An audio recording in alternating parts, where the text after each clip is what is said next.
paz. Estamos nos aprofundando em Mateus, capítulo 1. Começamos do começo, a genealogia de Jesus. Vamos juntos? Poderíamos até começar comparando as duas genealogias, a que se encontra em Mateus e a que é apresentada por Lucas. São diferentes. Respectivos lugares nos dois evangelhos, ordem de apresentação, ponto de partida das genealogias, pessoas comuns a ambas, mulheres mencionadas, e várias coisas a serem comparadas, né? O evangelho de Mateus começa pela genealogia de Jesus. Origem, né? Lembra da primeira frase? Origem de Jesus Cristo, Filho, e por aí vai. O autor segue o uso oriental de iniciar uma história pela genealogia.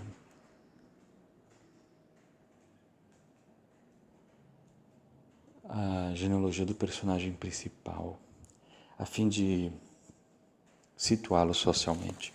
No Oriente Antigo, a genealogia substituía, de certo modo, a carteira de identidade, o documento oficial da pessoa. No período nomático, dos nômades, né? Ela fundava as relações entre as várias tribos em função de um antepassado comum. Depois do exílio, ali por volta do ano 586, 538 a.C., né? E da situação confusa que o seguiu, a genealogia assumiu uma importância, como é que eu posso dizer, considerável, desta vez no nível do indivíduo, principalmente no caso da tribo sacerdotal. Como provar a ligação com Israel, especialmente com a raça de Levi, os levitas, né? Sem a apresentação de uma genealogia devidamente identificada. Por isso que a gente vai ler isso lá em Esdras, capítulo 2, versículo 61. São apresentadas várias genealogias ali. No século I depois de Cristo, executada a tribo de Levi, em razão do... excetuada, né? Excetuada a tribo de Levi em razão do ministério do templo, no templo estariam os judeus em condições de apresentar documentos dignos de fé, sabendo-se que Herodes tinha mandado queimar muitos arquivos? Como é que ficou essa questão? Então, os levitas estavam protegidos ali pela questão do templo. Estavam ali porque tinham como provar que eram da tribo de Levi, e o restante dos judeus. Você vê que até hoje essa questão, né, depois da diáspora judaica, é bem complexa, né? Mas vamos lá. Isso é um outro assunto, né? Estou viajando aqui. Era necessário, portanto, nessa nova escritura sagrada, redigida por Mateus e muito provavelmente endereçada a judeus cristãos, né? Apresentar uma genealogia que situasse Jesus socialmente no seio do povo de Abraão e que apoiasse a pretensão messiânica da comunidade a respeito dele. Por isso, então, que o nome do livro, a gente chama de Evangelho de Mateus, né? Mas, na verdade, o nome do livro é Livro da Origem de Jesus Cristo, Filho de Davi, Filho de Abraão. E aqui já aparece três qualidades da pessoa de Jesus, não é? Ele é Cristo, o ungido, o enviado, o Messias. Ele é filho de Davi. Participa aí do ministério real. Rei, filho de Abraão, pai da fé. É do povo, é da raiz do povo. Isso é o Mateus capítulo 1, versículo 1, você conhece bem, né? Compare-se este título inaugural com o versículo 18, que fecha a perícope, mediante o processo de inclusão, segundo o qual uma mesma expressão ou um mesmo tema aparece no início e no fim de um texto. Olhe lá. Ou ainda, podemos comparar isso com Gênesis capítulo 5, versículo 1, vai falar da conhecida genealogia de Adão, que é o livro da genealogia de Adão. Mateus inaugura a nova revelação seguindo o exemplo do texto sagrado da Torá, isto é, o Pentateuco. Ora, o Pentateuco se inicia precisamente pelo livro do Gênesis, segundo o título grego, né? Em hebraico, Bereshit, que é o mesmo, se a gente traduzir para o grego, né? Arqué, princípio, é o que a gente vai encontrar também em João capítulo 1, versículo 1. In arqué ho logos, no princípio era a palavra. Bereshit bara Elohim, in arqué,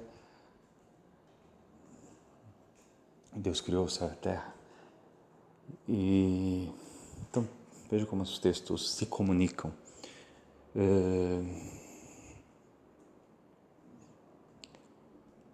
Para o evangelista, todavia, o personagem principal não é Adão, é lógico, é Jesus, o novo Adão.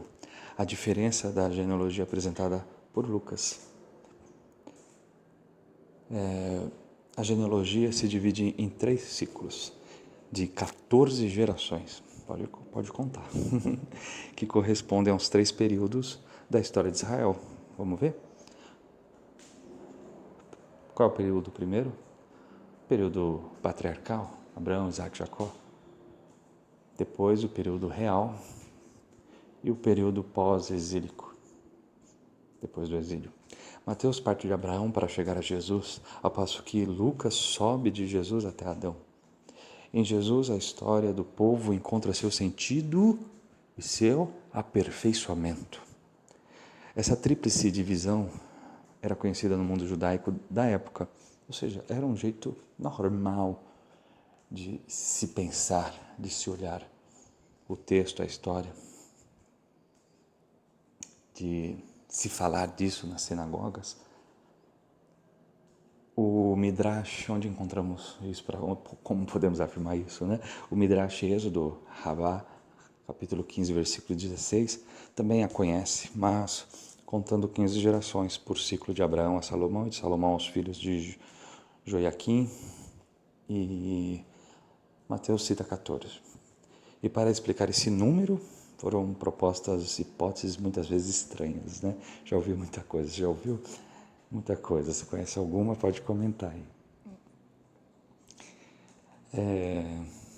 E dependendo, né, da denominação cristã ou da religião da pessoa, né, tem outras interpretações, né, sobre essa questão numerológica. A mais simples se apoia na comparação do texto com a genealogia transmitida por Ruth, capítulo 4, versículo 18 e 22, que traz 10 nomes de Farés a Davi, acrescentando os 3 patriarcas, Abraão, Isaac, Jacó, Israel, e Judá, pai de Fares. Também nós vemos isso em Crônicas, 1 Crônicas, capítulo 1, 34, 2, 1 a 15. Então aí, 10 mais 4, chegamos a 14. Mateus aproveitou esse número para organizar os 2 ciclos seguintes. Essa disposição podia impor-se com tanto maior facilidade, quanto maior era o gosto pelas genealogias divididas em ciclos de 7 nomes. Assim, segundo Judite 14,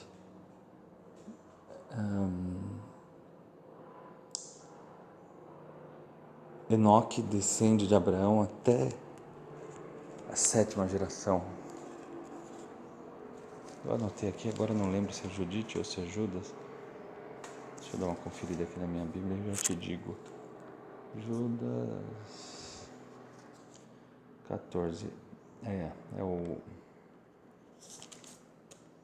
Também Enoque, que foi o 8º patriarca, depois de Adão, profetizou a respeito deles. O 8º patriarca, depois de Adão, ou seja, até Adão. Entendi. Então é Judas mesmo. Então, segundo Judas 14, Enoque descende de Abraão na 7ª geração. E também Jesus descende de Abraão na 7ª geração, na aurora do jubileu escatológico, no limiar dos tempos messiânicos, ou, podemos dizer, ainda no fim dos tempos. Então, vamos ver rapidinho esses 3 ciclos, acho que já deu para entender, né? Você já entendeu também que a construção desses ciclos tem muito mais a ver com teologia do que com história, né? Não tem como você somar ali os anos de cada pessoa. Ai, nossa, então Adão e Abraão viveu há tantos anos atrás. Não, esqueça isso. Se aprofunde na mística da coisa, na espiritualidade, na teologia, na mensagem, no evangelho, na boa nova que o texto quer trazer. Vamos ver rapidinho o primeiro ciclo. Mateus 1, versículos 2 a 16, enumera então 14 gerações de Abraão até Davi. Segundo a lista de Ruth, no texto grego, né? E a tradução dos 70, né? E retomada e ampliada em 1 Crônicas 2, 5 a 15. Em Mateus, os 14 nomes se sucedem rapidamente, interligados pelo verbo gerar. Importante isso, hein? Gerar. Abraão gerou Isaac, Isaac gerou Jacó, Jacó gerou... Por aí vai. A menção dos irmãos de Judá vem romper essa lista monótona para evocar uma palavra as 12 tribos de Israel.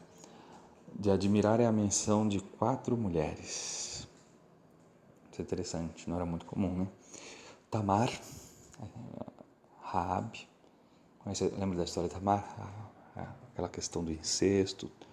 Tamar, Raabe, a mãe de Boaz, Ruth e a mulher de Urias, Betsabeia. A gente já fala sobre isso. O segundo ciclo é sobre as mulheres, tá? Prometo. Próxima aula sobre as mulheres. Muito legal, importantíssimo falar das mulheres. O segundo ciclo enumera 14 gerações de Davi a Josias, recomeçando com Davi, contando assim 2 vezes, para dar certo, né? O número 14. Segundo, você vê então como é a construção, né? Segundo a antiga maneira de contar, a lista segue de Primeiras Crônicas, capítulo 3, versículo 10 a 16, da versão grega. Veja só como o texto se lia, o texto grego, né? Se lia. Muitas vezes hoje a gente rejeita alguns livros que vieram da tradução da Septuaginta, né, dos 70, como o livro de Tobias, Sabedoria, Macabeus, mas os textos faziam parte do cânon, viu? Claro, eram aceitos por todos os grupos judeus? Não eram. Mas os cristãos aceitaram esse cânon. Mas isso é um outro assunto bem mais difícil, a gente fala, se você quiser, numa outra aula, tá?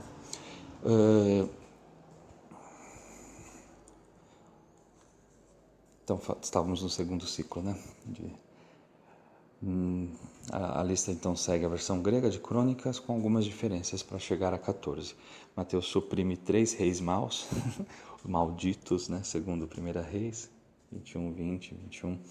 E substitui Joiaquim por seu filho Jeconias. Ou seja, uma livre adaptação para ficar melhor, né? O terceiro ciclo, depois da deportação, compreende 12 vezes o verbo gerar. Olha que legal.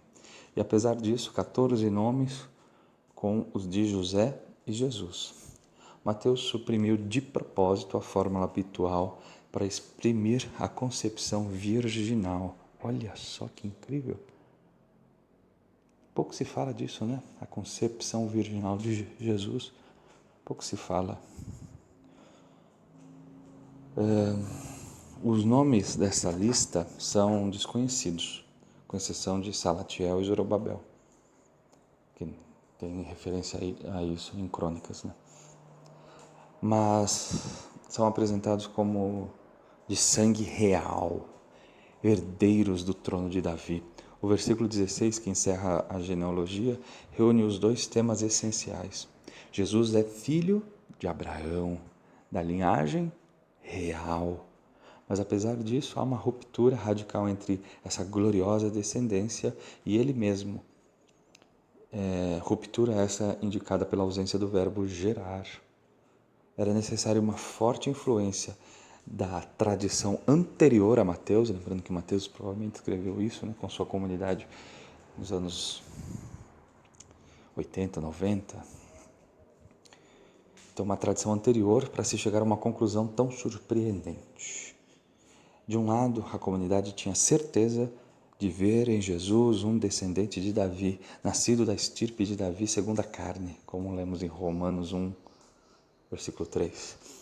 De outro lado, mesmo com o risco de uma contradição, o mistério do nascimento de Jesus é afirmado. Incrível, né? Voltaremos então a esses dois temas em breve, já ficou longa essa aula, né? Vamos falar das 5 mulheres no próximo? Deus te abençoe e deixe seu comentário, se inscreva, compartilhe com quem você acha que possa se interessar. Mas olha que interessante, nunca mais você vai ler a genealogia de Mateus ou de Lucas ou qualquer outra genealogia da Bíblia sem entender, né? A gente lê e acha um saco, não entende, até fica pensando para que escreveram isso, coisa sem sentido. Pouca gente pega esse texto para pregar, concorda? Mas olha quanta riqueza que a gente extrai. Já deu 16 minutos aqui sobre a genealogia, né? Daria para extrair muitas lições, né? Muitos aprendizados. Dá para levar muitos elementos para a oração também, né? Então Deus te abençoe, viu? Fica na paz. Próxima aula, às 5 da manhã.